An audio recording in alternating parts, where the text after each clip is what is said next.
Morris, Honorable Minister of State for General Duties, and also representing the Minister of Finance, Planning and Economic Development, Honorable Musasizi, our good friend, Dr. Richard Newfarmer, the IEGC Country Director for Uganda and Rwanda, and our long-standing old friend and partner, the Auditor General of the Republic of Uganda. You are most welcome with your team. All government officials, I can see so many of them in your different capacities. All the participants who are going to present papers, the different professors whom we invited here, all of the staff of IEGC, our partners from different fora, the private sector, the civil society, academia, the media, and all of you, the people of Uganda, who are in the room and those who are on television and those who are streaming live on different platforms. Ladies and gentlemen, good morning to you all. And it is a great pleasure that I welcome you to this year's high-level forum. As you know, this forum is an annual event which we've held for 8 years now, and it is a vital platform for us to discuss on how to accelerate Uganda's economic growth. It's called the Growth Forum. We would want to grow this economy much faster and sustainably, and we want to do it using evidence-based strategies, interventions. So this forum is a very critical platform. Aligned to this year's theme, which already the MC has indicated, we want to concentrate this year on how to seize opportunities. I know we have so many problems we discuss. This year it's about how do we take advantage of the environment and seize opportunities to promote structural transformation, to see that we grow, but at the same time we change the structure of the economy, the sectoral composition, the employment, and so on and so forth. I am confident that this forum is going to be able to contribute viable insights to support our goal of growing the economy tenfold in the next 15 years. I see here a number of people from my ministry who are working tirelessly to ensure that this task is achieved. We want to grow the economy, dear Ugandans, tenfold in the next 15 years. And we hope you can guide us in this forum. Now, despite facing a number of global challenges, particularly the tighter financial conditions, the supply chain disruptions we've seen, we have seen a number of shocks also here,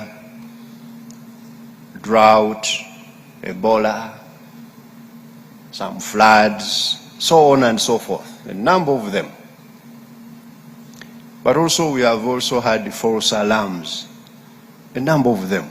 Despite all of that, Uganda's economy has demonstrated very impressive resilience by achieving a growth rate of 6%. last financial year.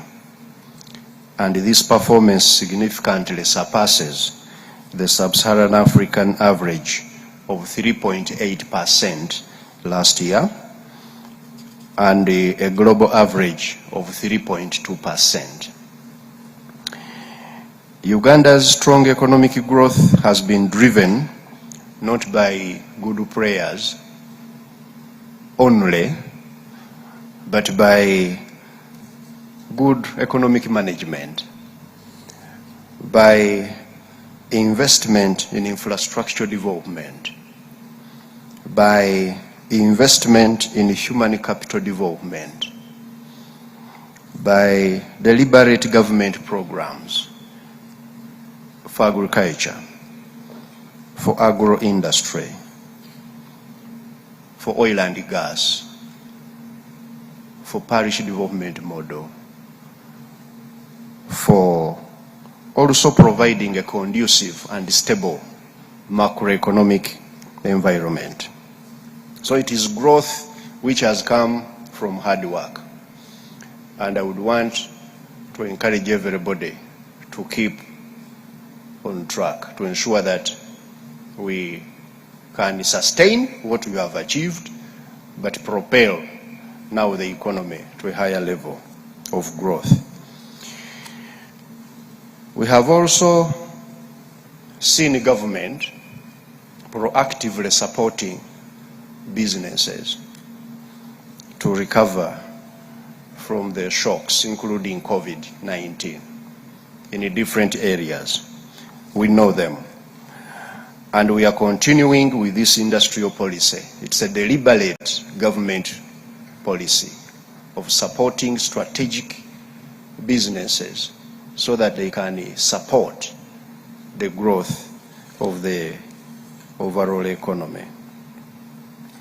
On the external front, the country has also continued to attract more foreign direct investment, as well as getting back remittances from Ugandans living and working abroad. The total foreign direct investments have increased now to $3.01 billion as at the end of April 2024.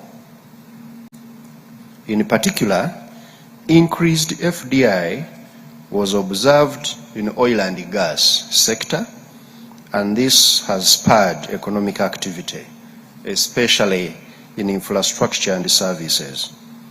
Similarly, remittances have risen to $1.43 billion in 2023 from $1.25 billion the previous year.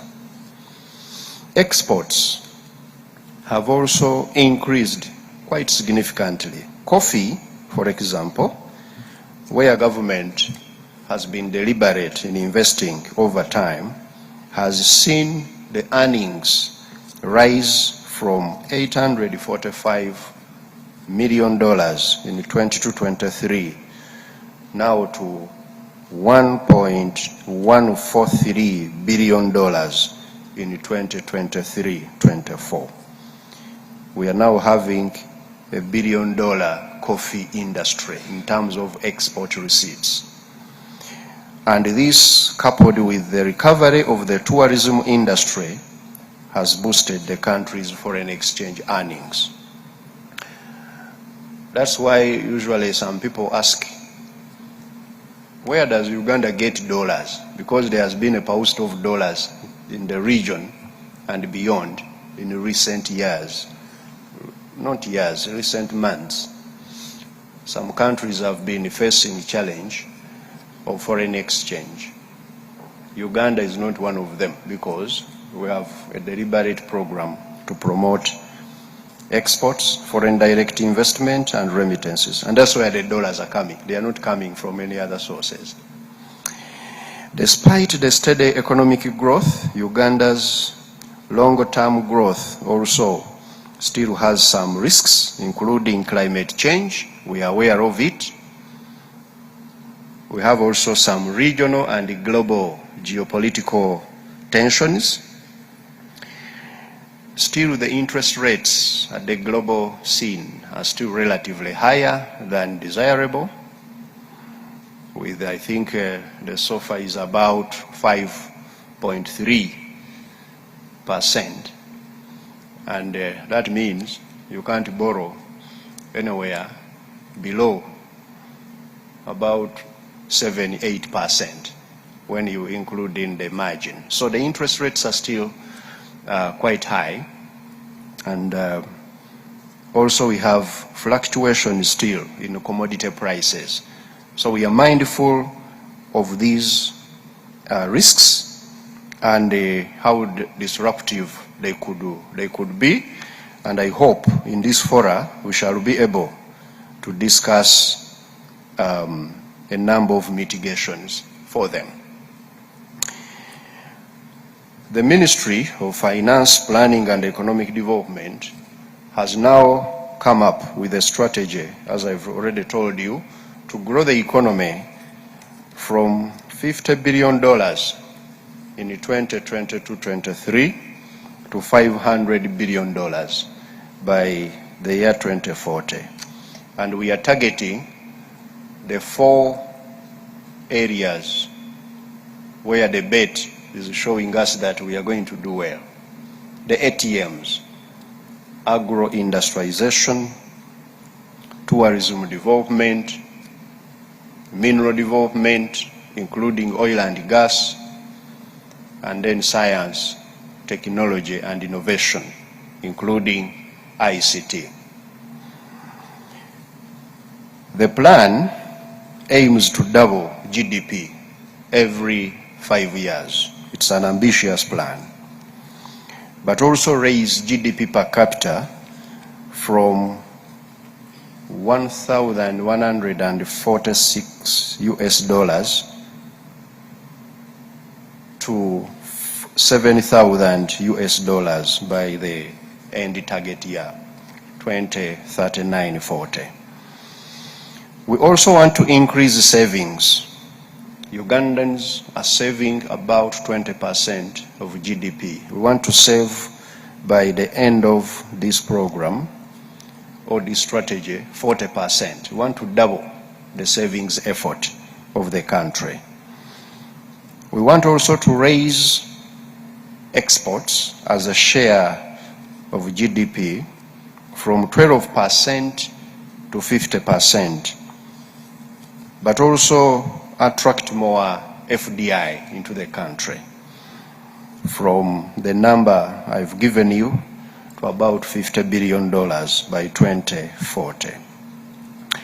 Therefore, ladies and gentlemen, as I reach the conclusion, this forum this year is intended to discuss ways through which we can harness opportunities for achieving the envisioned growth, the growth which is tenfold. We would want to see double-digit growth per annum. I was looking at the numbers from Dr. Musisi between about 2000 to 2010. We had an average growth rate of about 7.3%. Between 2010 and now, we've had an average growth rate of about 5%. This is unacceptable. We want to see this doubled. The average growth rate should be at least 10% in the next period for us to achieve this.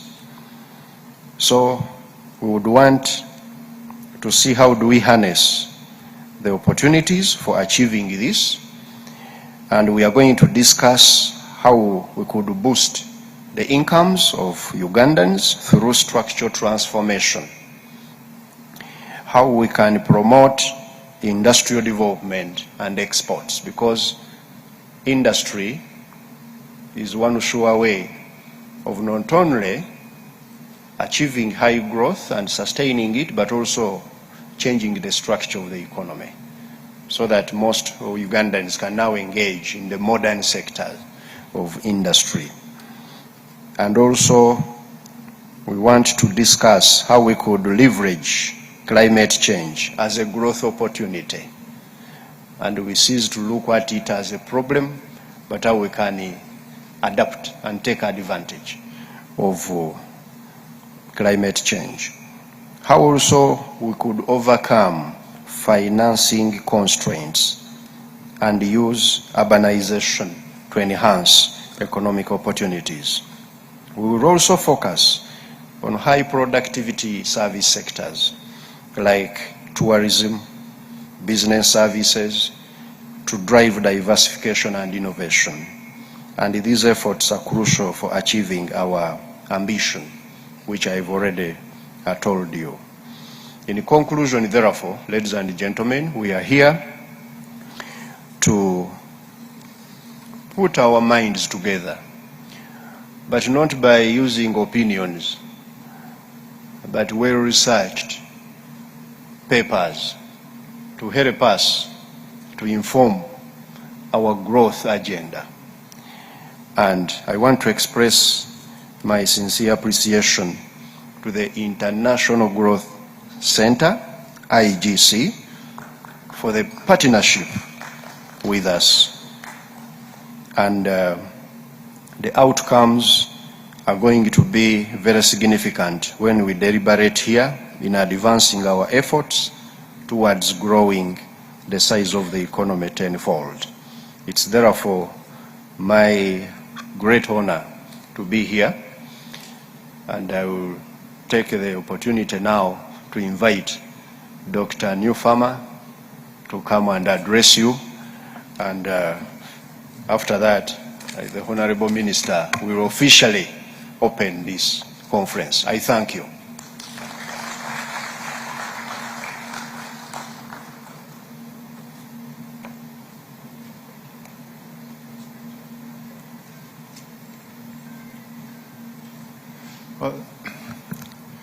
Honorable Minister, senior policymakers, honored guests, ladies and gentlemen, it's really a pleasure to welcome you here on behalf of the International Growth Center.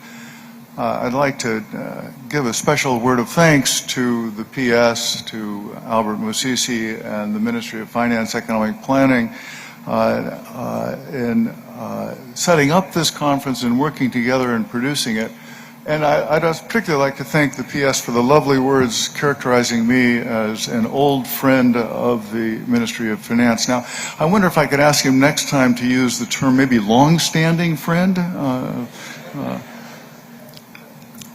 Being in Uganda, you know, I can't pass up the opportunity to give a special shout out to the Ugandan champions in the Olympics last month. I mean, it was really very impressive, you know.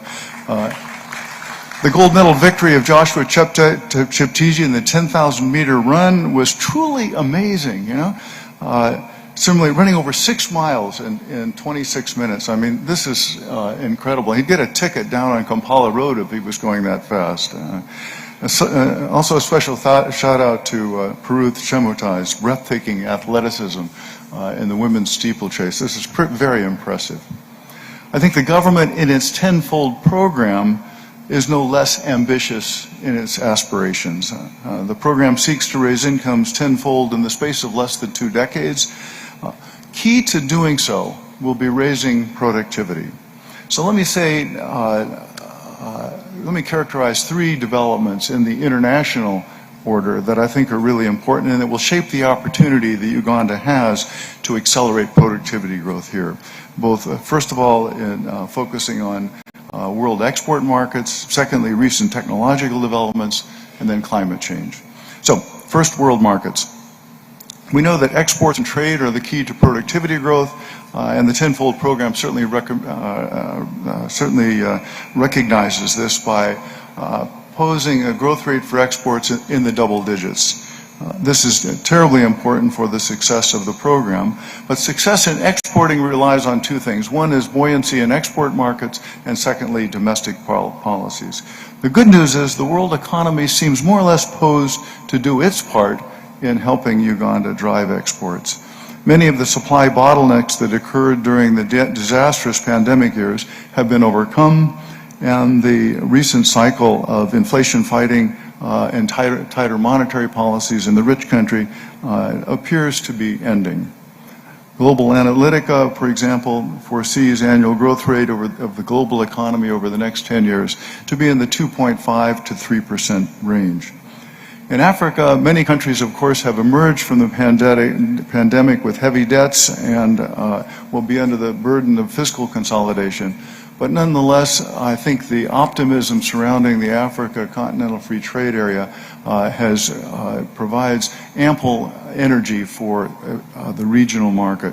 So I think there's a lot of optimism about the buoyancy in export markets to support Uganda's export drive. Ugandan policymakers might pay attention, however, to some important stresses in the institutional underpinnings of the global economy. Trade and political tensions dating back to Russia's invasion of Ukraine threaten to segment the world market into major blocs. This would be adversely affect Rwanda or Uganda possibly. And at the same time, new protectionist sentiment is clearly rising in some of the rich countries, perhaps most evident in the case of one of the U.S. presidential candidates who advocates a 20% across-the-board tariff on all products coming into the United States. In this environment, I think Africa and Uganda have a special interest in the ongoing discussions in Geneva about WTO reform, because the WTO remains, I think, one bulwark against rising protection that's extremely important for small markets to take advantage of, small countries to take advantage of. Well, even more important than events abroad is the role of domestic policy. The Tenfold Program highlights the role of key anchor sectors, as the PS sketched out here, and those are going to be pivotal to achieving the objectives of the program. While the sessions today and tomorrow will discuss these in detail, let me just put forward 4 general findings that come out of the recent economic literature and that we might bear in mind as we review policies towards those 4 sectors. First, one thing that comes out of the literature is that focusing policy on helping the private sector to overcome market constraints, market failures, is an element of successful industrial policy. This is a literature, by the way, to which the PS himself has made some important contributions. One example of this is, for example, helping financial markets, which often fail to serve SMEs inadequately, by providing carefully targeted subsidies to credit programs. Or subsidies to upstream activities appear to be really important. Input services such as mobile networks or education services or mineral refining or even R&D. All of these tend to have multiplier effects that pay off through the entire economy. That's only the first finding. A second finding, and this was perhaps equally important, is that the design of these programs matter. Studies show that subsidies that increase competition, such as subsidies to firms and EPZs or export credit schemes, these are likely to increase productivity and generate employment. Where on the other hand, programs that restrict competition, perhaps through high tariffs or other policy barriers to entry, often stifle productivity and become a drag on growth. So that's the second lesson. A third lesson that comes out of this literature, I think that's important, is that subsidies programs work best when they're time-bound and phased out over time, so that the new activities that are being created stand on their own in the face of international competition. That's not the way a lot of industrial policy in many countries around the world actually works. Often it is common to subsidize industries indefinitely, never subjecting them to international competition. In Argentina, for example, they subsidized the auto industry to the point where it became technologically retrograde for many years. In fact, if you'd wanted to buy an automobile in Argentina in 1990, the most the most modern technology product you could find was a 1968 Ford Falcon. That's an example of a policy that restricts competition and leads to technological obsolescence. East African countries, for their part, might wish to review the decades-old high protection, for example, to sugar production, which has gone on for several years with no end in sight. A final lesson that comes out of this literature, I think, is that evaluation of programs and policies is a prerequisite to success. You have to know when you're winning. You also have to know when maybe you're losing, your programs are not so effective. And I think one of the things that's nice about this conference and about the Ministry of Finance's efforts to bring evidence into policy is that it will help in this effort. So monitoring and evaluation of programs is fundamental. So as we hear suggestions for policies in the 4 sectors in the course of the day, we might ask the question, do these programs spur competition? Are they designed to overcome market failures and create synergies? Are they time-bound? And will the subsidies programs be adequately monitored and evaluated? So let me move just for a moment to the second major global issue, which I think will affect productivity growth, and that's technology. You know, we've all heard a lot about the emerging new technologies. We know that the pace of technology development globally is accelerating. Uganda is spectacular in its openness to new ideas. But consider generative AI. That's artificial intelligence. Well, we know that the smartphone took about a decade to roll out fully. And even in Africa, it's still in that process. However, if we think about generative AI, the use of generative AI in business, according to a recent McKinsey survey, has doubled in about just the last 10 months to 66% in the businesses surveyed in the US and Europe. That's phenomenally fast. It's also proliferated around the world relatively quickly. This is one of the fastest diffusing major technological developments that we have seen in human history. We don't know what the implications of AI are for Uganda, but it's a fair bet that it will be terribly important and is worth watching quite closely. The Economist magazine, in a recent article, raised the specter that Africa as a whole might be left behind from the accelerating wave of AI technology. Why? Well, one constraint is the lack of digital infrastructure. The cost of both access to mobile data and broadband here in Uganda is roughly twice that of what it is in the UK. The recent establishment of the Starlink satellite system, to be set up, I understand, later this year, offers the promise of high-speed, cheap access to the internet that could drive down these costs over time. This is an important source of potential competition that really will benefit Uganda. Another constraint, of course, in technological adoption is human constraints, worker and professional skills. The PS mentioned that a bit earlier. Both infrastructure and educational performance are captured in a new index that's been put out called the Network Readiness Index. Unfortunately, Uganda, of the 134 countries surveyed, ranks 117. And that simply highlights the importance of focusing on digital infrastructure and human resource capabilities. Overcoming these constraints involves investment. Another point the PS raised, a central part of the tenfold program.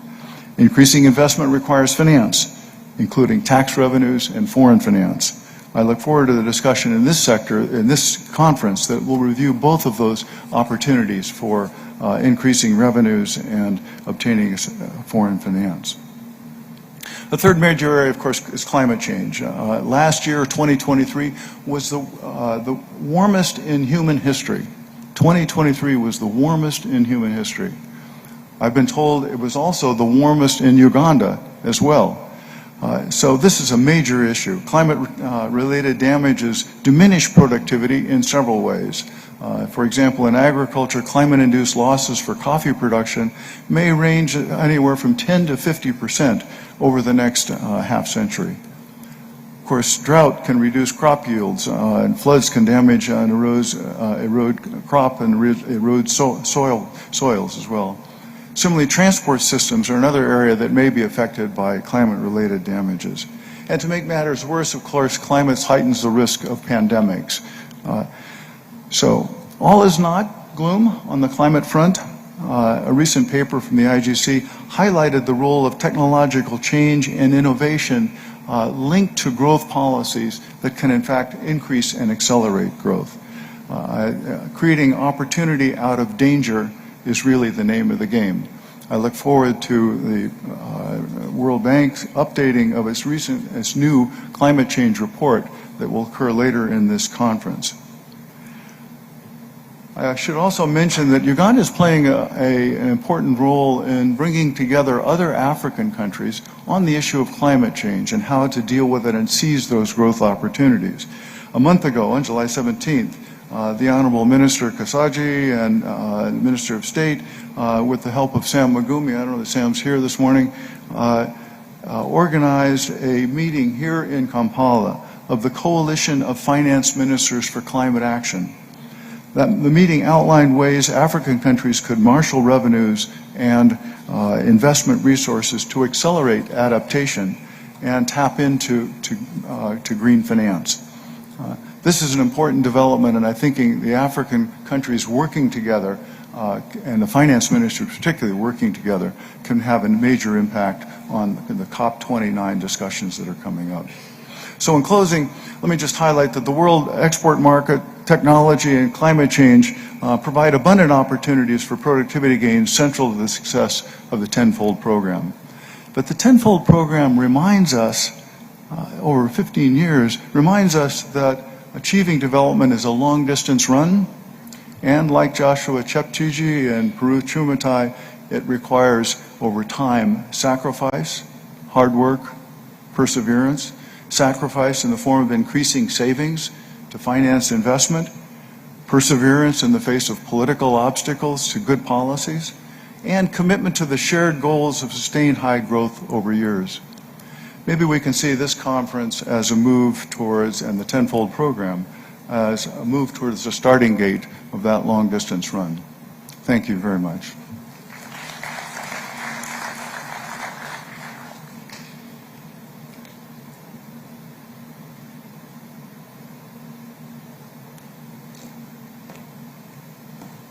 Sorry, now I take the honor to invite the Minister to officially open this conversation. Thank you.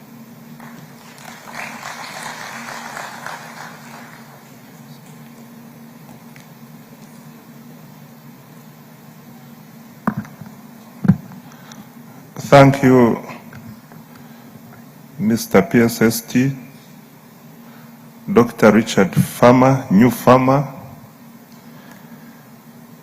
distinguished friends, participants, ladies and gentlemen. Good morning to you all. Let me take this opportunity to welcome you to this forum on behalf of the Minister of Finance, Planning and Economic Development, the Honorable Matia Kasaija. I don't want to take more time because the PSST has already presented the snapshot of the Ugandan economy. But briefly, let me thank Dr. Richard from the International Growth Center for supporting this forum over the years. Thank you so much. I am also happy that the PS has presented to the public our sustainable growth of the economy, precipitated by our resolve to develop infrastructure to support the human capital development and also our wealth creation programs. The NRM government, under the leadership of His Excellency Yoweri Kaguta Museveni, adopted the mass line.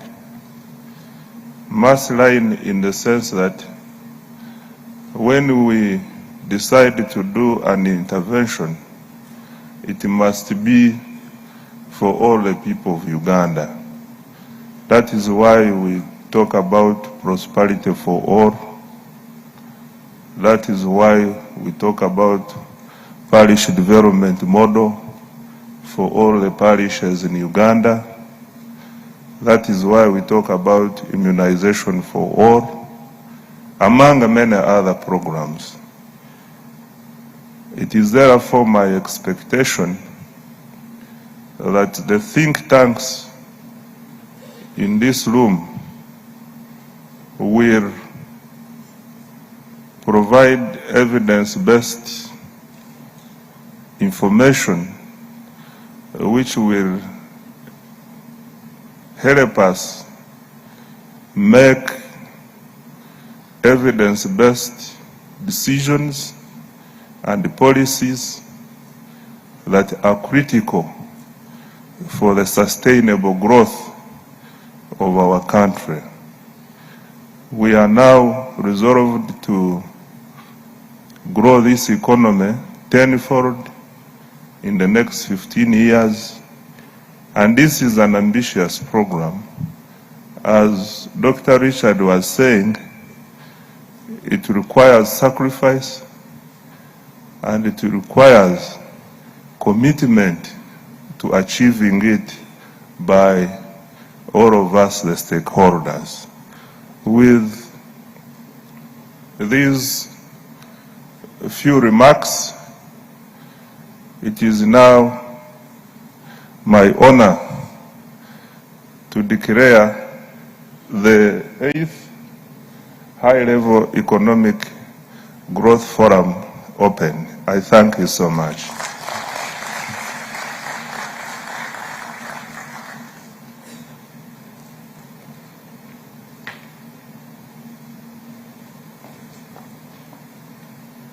Surely we can do better than that. Another round of applause for the Honorable Minister.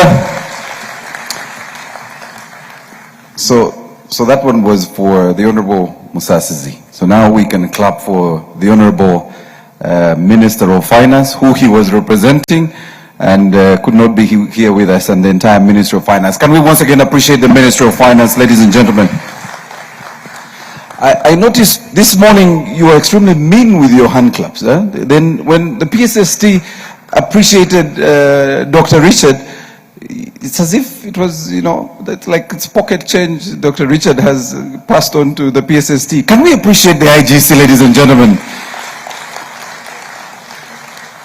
And as you said, Dr. Richard, long-standing relationship. I agree, totally agree. We would like to dig in, but I can ask my technical team once again to do something we did. For those of you who came late, you might miss out on some of your best pictures. And I just want to reward those of you who came late, that there is something we've introduced. The Minister of Finance, of course, working with the Minister of ICT, which is where UBC falls, is driving digital transformation in this country. So we would like to do something really cool. Technical team, do we have the QR code? There you go. So if you came late, I can take you through this quite a bit. And I know my friend Julius Mukunda came late. Julius, you didn't participate. So Julius, here you go. Since CSBAG is a partner of the Ministry of Finance, you scan the QR code. And the cool part is that as soon as a picture of yours is taken and your face appears in that picture, it will download on your phone automatically. That's the cool part. So you can share. So you scan this QR code. Please don't use your Kabiriti. Scan the QR code with a smartphone, all right? And this should lead you to, of course, you'll ask for access to your camera. And then we want your beautiful picture. And I did share a disclaimer here. The Ministry of Finance will not use that data or share it with the Uganda Revenue Authority. That's very clear. We've agreed we will not give any photo evidence to URA. I see PwC here and they will be keen on this. So they'll ask for access to your face. The moment you take your picture, it'll ask for your WhatsApp number. Please don't put the number that is not on WhatsApp. It wants your WhatsApp number. And the idea is that immediately you put in your WhatsApp number, it will send you a link that lets you know you've been registered officially. And the moment there are pictures of yourself, you will get them on that platform. So that's really cool. And I want to appreciate Dr. Albert and the team for putting this together. This is really exciting. And we were discussing other things that the smart IT people are doing at the ministry that we should incorporate in the next forum. Dr. Richard, we'll have a cooler thing we're planning for the next forum. So Please stay with us on the next 9th forum. All right. So let's start with our very first panel, and I'm excited because the PSST will chair this very first panel. This particular panel, and I'm glad Dr. Richard and the PSST shared the different topics that we'll be handling for these 2 days. Our very first session, Growth Strategy for Structural Transformation, will be chaired by none other than our PSST, but I want to quickly run through his panelists, and I will invite the panelists, Chair, on your behalf, and quickly run through their bios. The very first panelist on this panel is Dr. Albert Musisi, who holds a PhD in economics from the Institute of Social Studies of Erasmus University, Rotterdam, the Netherlands. He has considerable experience in economic development policy, microeconomic policy, and poverty analysis. Ladies and gentlemen, Dr. Albert Musisi, please come. Can we give him a round of applause, ladies and gentlemen?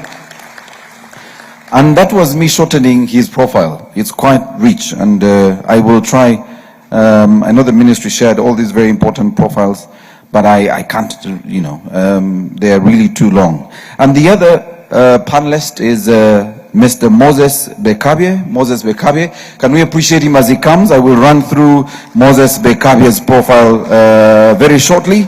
Moses, please do come, and you'll notice where your seat is on the platform as soon as you get closer to us. So, ladies and gentlemen, of course, Moses Bekabye, as I ran through these too many profiles that are here, I also will invite, and maybe as I find Bekabye's profile, I'll also invite on the panel Dr. Tim Doberman. Can we appreciate Dr. Tim Doberman? All right. Okay, yes. So Moses Bekabye is currently a technical advisor for economic affairs in the Ministry of Finance, Planning and Economic Development, supporting the Minister of Finance and the Permanent Secretary and Secretary of the Treasury. Some of his achievements, of course, include part of a 3-person team that structured the US $645 million interest rate swap, IRS, for the Karuma hydropower dam. Of course, spearheading the first export credit agency loan for the Kabale International Airport, and also undertook the project development for the Kampala Industrial and Business Park at Namamve as a brownfield, plus mobilizing its euro 249 million ECA financing. I could go on and on, but we will stay here the whole evening. So, ladies and gentlemen, Moses Bekabye, that's his profile. I will also invite to the panel our discussant, as I find Tim's profile.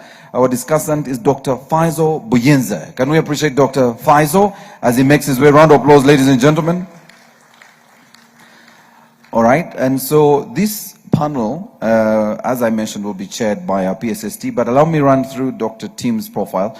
He's the Director of Research at the International Growth Center, IGC, and a Research Fellow in Environmental Economics at the London School of Economics. Tim Doberman has advised a number of governments in Asia and Africa on the energy and public finance issues. His research focuses on how climate change can affect those in poverty and how energy sectors in developing countries can be made more effective. He holds a PhD in economics from the London School of Economics and Political Science. Ladies and gentlemen, that's Dr. Tim.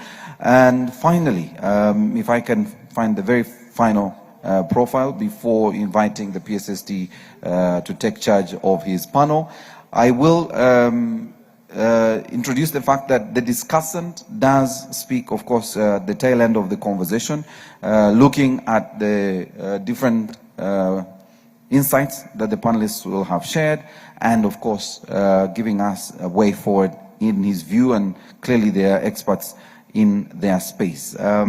So I will come to Dr. Faizo's profile a little later. I'm still struggling. There are too many profiles to come through.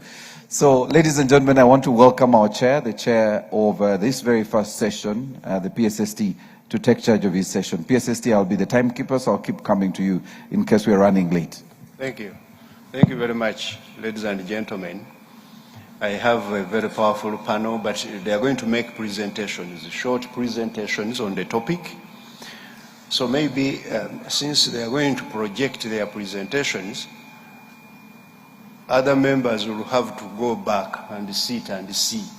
Then we shall come back after the presentations for you to interact with them. That will work. I will start with the team. let me see. No. I'm going to start with Dr. Albert Musisi to make a short presentation on the challenges and opportunities to accelerate growth and structural transformation in Uganda. And after him, I'll have Moses Vekabye to summarize for us the 10-fold growth strategy. Then Tim is going to talk about the structural transformation, its essential elements in achieving the 10-fold program. And then Faizo will discuss what they have presented. So I will start with Dr. Albert, and I think for us it would be better to go and we see what Albert is going to present. Thank you.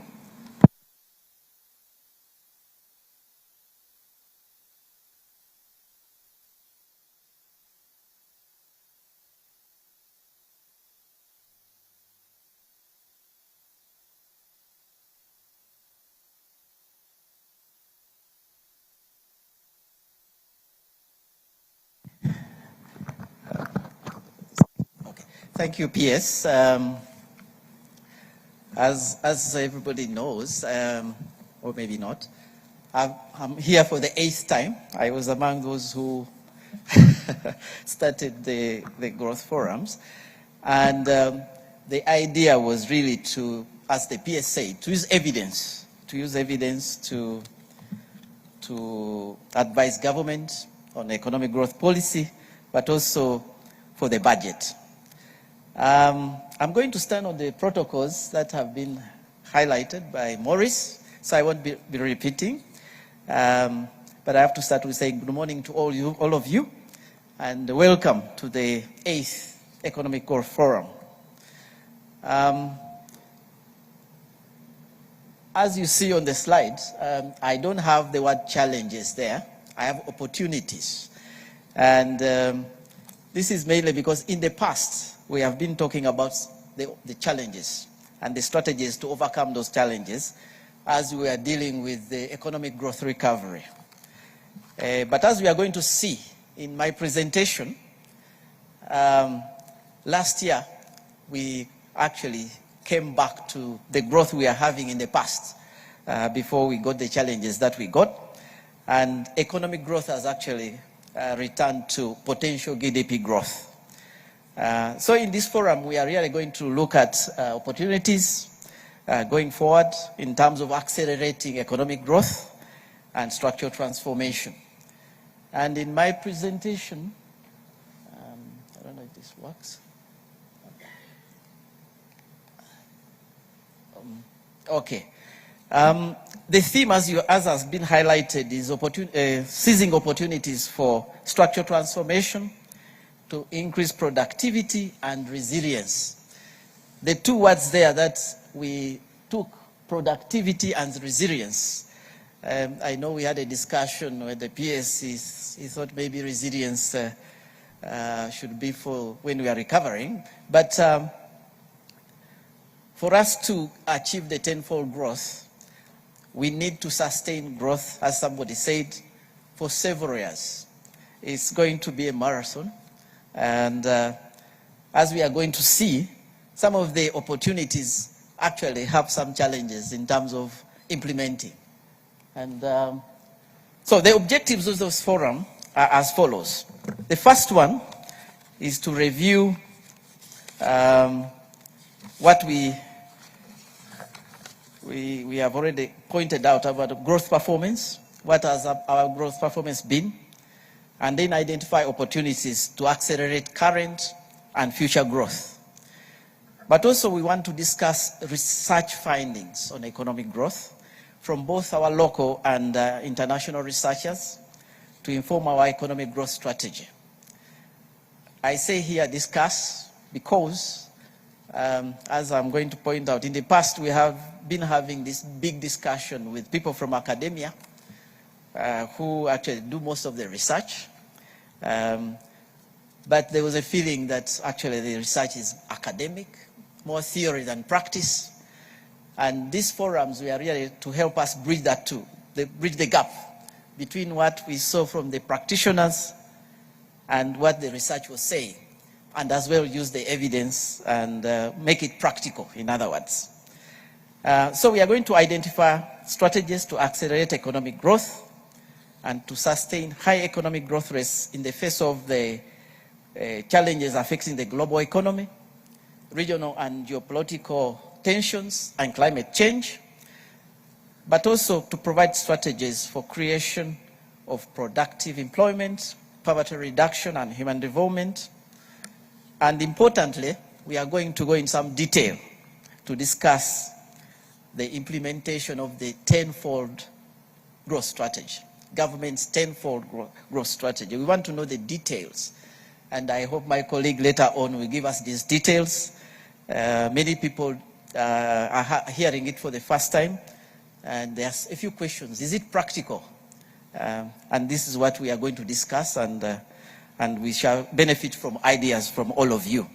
Then finally, we want to provide evidence to inform government's policy actions and enable the effective allocation of resources in the national budget for next financial year, 25-26.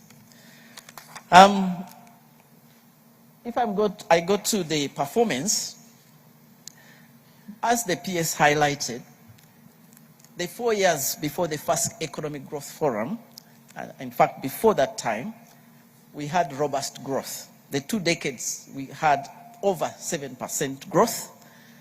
But then the last 4 years before the first Growth Forum, we saw a very big drop in growth to an average of 4.6%. And in 2016-17, we had only 3.1%. That was about more than half drop from the growth rates we are seeing in the past. As you can see there.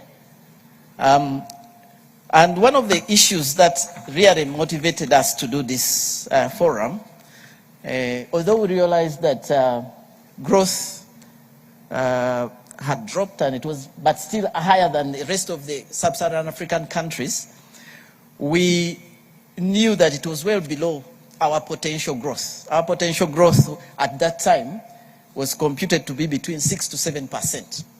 But as I highlighted, we are only growing at 3%, which means that it was really low. Simply defined, potential growth is the maximum level of output or real GDP that an economy can sustain without generating inflationary pressures. So you can see that we are really operating well below our potential. And we needed to soul search and also discuss and also benefit from evidence to see how we can actually return to potential growth. So during these sessions of at least for the last several years, we discussed and had constraints and challenges that were identified and policies and strategies recommended, which have been used to inform policy action as well as the allocation of resources, as I've said. This has been since 2017-18. And every year we come, discuss, and then take some of the ideas from the conference, but also some of the research that had been done, the evidence that has been generated, and then we introduce that in our allocation of resources in the government budget. And the results have been that we saw recovery.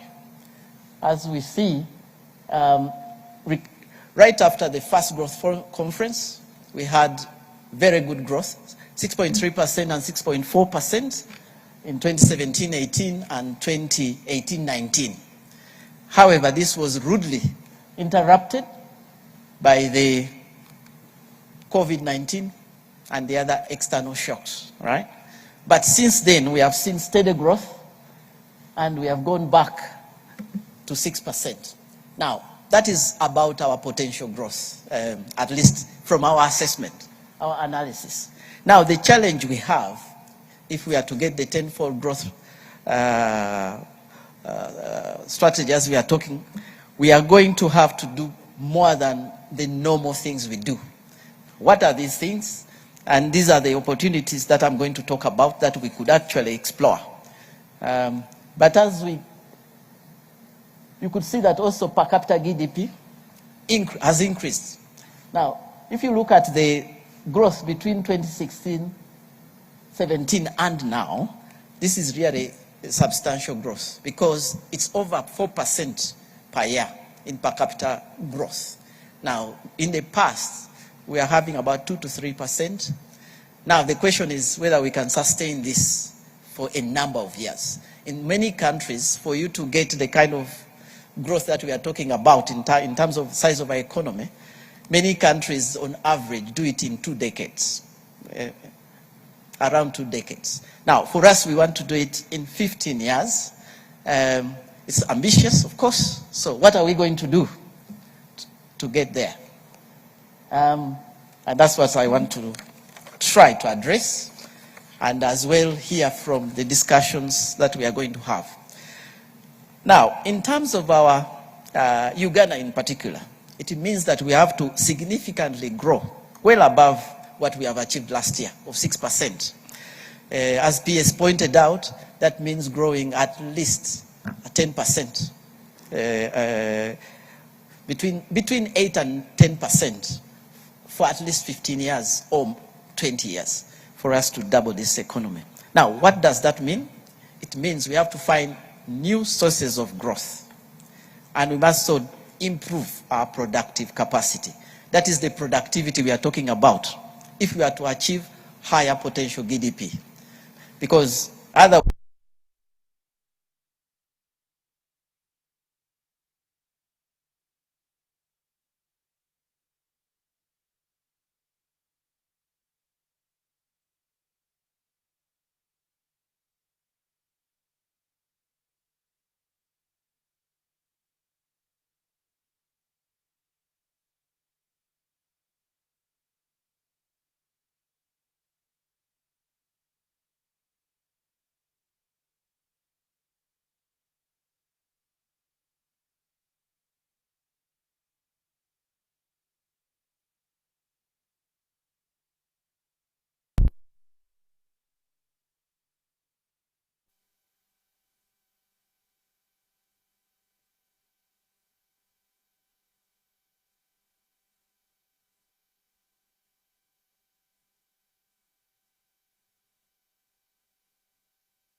of the day on UBC.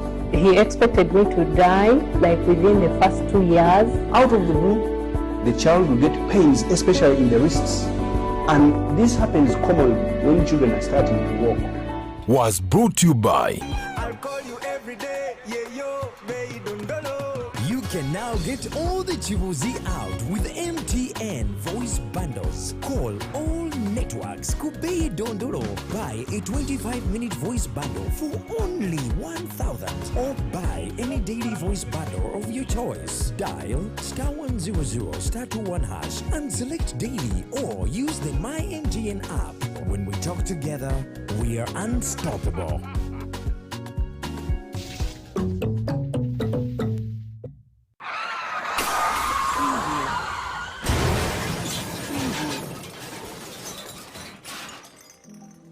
Shocking statistics on road crashes in Uganda show that there were over 23,608 road accidents in a single year, 2023. This highlights an increase of 16% compared to the previous year. The Uganda Traffic and Road Safety Report of 2023 also shows that there were 24,728 casualties from road crashes, with 4,806 people dead, 16,736 seriously injured, and 3,186 escaping with minor injuries. The rampant increase in the number of road crashes and casualties in Uganda is seriously alarming. According to Uganda Police Traffic Report, 80% of road crashes in Uganda are as a result of speeding, reckless driving, and violation of traffic rules and regulations. Your life and that of other road users matters. Every life taken or injured in a road crash is an emotional loss to a family, resource loss to a business, development contribution loss to a community, and a socio-economic loss to the nation. Join hands together to reduce and, if possible, eliminate road crashes from our roads by avoiding reckless driving, obeying traffic signs and rules, and maintaining public safety intelligence to keep ourselves, passengers and other road users safe at every time. Remember, drive safe today to live again tomorrow. Tofira kukubo.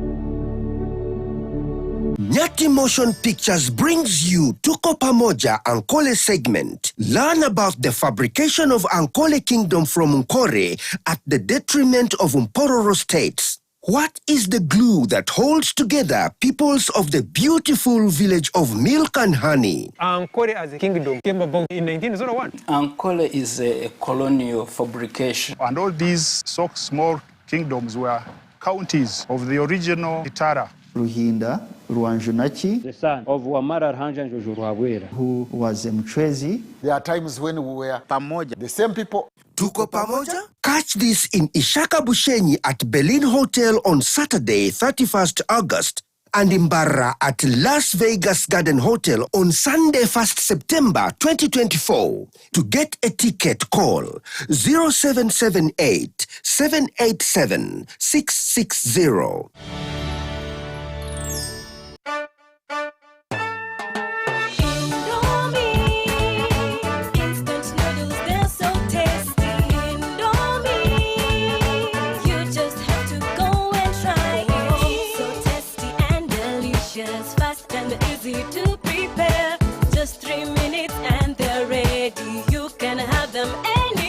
Indomie Instant Noodles is available in 3 flavors of chicken, beef, and vegetable. Buy your Indomie Instant Noodles in supermarkets and dukas near you anywhere across Uganda. Indomie Instant Noodles, Uganda's best loved noodles.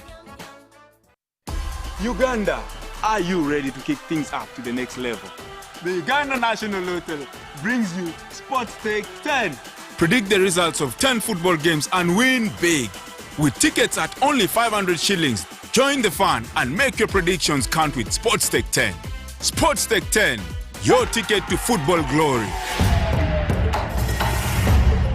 Ugandan National Lottery. Dream, play, win.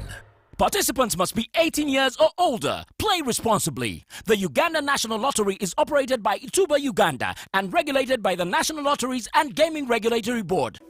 In a nation hungry for truth, a world where every story matters, there exists a beacon of trust and reliability. For decades, they've been our voice and our window to the world, holding the mirror of our history. With 4 TV stations and 11 radio channels spanning 27 languages, they stand as guardians of information, defenders of truth. With Mascari Heritage Advantage, they uphold every citizen's right to reliable and free information. Their archive stories shaped our past and illuminate our present.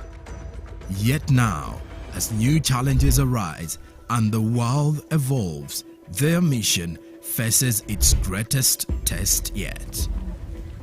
Be part of our journey and let's navigate the unknown, uncover the untold, and safeguard our future together. Tune into your public broadcaster, for it is the intersection of trust and truth.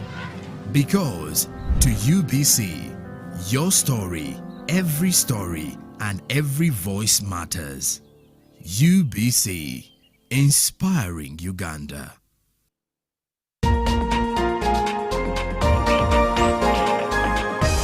One-on-one with Michael Jordan Lukomwao. A weekly face-to-face conversation focusing on accountability, inspiration, information, and sensitization of the public from the various sources such as inspirational profiles. Having a disability is not inability. Professional guidance. There is no special antiretroviral therapy that is given specifically for discordant couples. And of course, politics. Don't you see anywhere that you would give a credit in the fight against COVID?